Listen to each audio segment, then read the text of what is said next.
কিন্তু গত বছর যে সরকার ছিল ক্ষমতায় তারা রাষ্ট্রপতিকে বঞ্চিত করেছে। আমি দুঃখের সঙ্গে আজকে আপনাদের সামনে উপস্থাপন করছি। বর্তমান রাজনৈতিক সরকার, গণতান্ত্রিক সরকার নির্বাচিত হওয়ার পরে সেই প্রথাকে আবার চালু রেখেছেন। এজন্য সরকারকে ধন্যবাদ জানাচ্ছি। প্রিয় বন্ধুগণ, আজকের সভায় আপনারা প্রত্যেকেই নিজ নিজ প্রশাসনকে, জেলা প্রশাসনকে আপনারা প্রতিনিধিত্ব করেন, বিভাগীয় কমিশনারগণ তাদের নিয়ন্ত্রণ করেন। আজ আপনারা আমার এখানে আসছেন, বঙ্গভবনে আসছেন, এই জন্য আমি বলতে গেলে আমি খুবই আনন্দিত।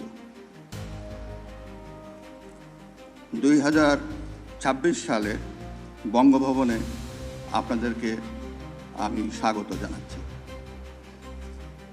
শুরুতেই আমি গভীর শ্রদ্ধার সঙ্গে স্মরণ করছি মহান মুক্তিযুদ্ধের অকুতোভয় শহীদ ও বীর মুক্তিযোদ্ধাদের, যাদের অসামান্য অবদান ও আত্মত্যাগের বিনিময়ে আমরা পেয়েছি প্রিয় স্বাধীনতা। তাদের এই আত্মদান চিরদিন আমাদের জাতীয় জীবনে প্রেরণার উৎস হয়ে থাকবে। আমি বিনম্র চিত্তে স্মরণ করছি মহান স্বাধীনতার ঘোষক শহীদ রাষ্ট্রপতি জিয়াউর রহমান বীরোত্তম, মহান মুক্তিযুদ্ধের সকল বীর সেনানী, সংগঠক ও জাতীয় নেতৃবৃন্দকে, যাদের অবদান অবশ্যই অনস্বীকার্য। শ্রদ্ধাভরে স্মরণ করি সাবেক প্রধানমন্ত্রী দেশনেত্রী বেগম খালেদা জিয়াকে, যিনি দেশের মানুষের ভাগ্য উন্নয়ন ও সংসদীয় গণতন্ত্র প্রতিষ্ঠায় অসামান্য অবদান রেখেছেন।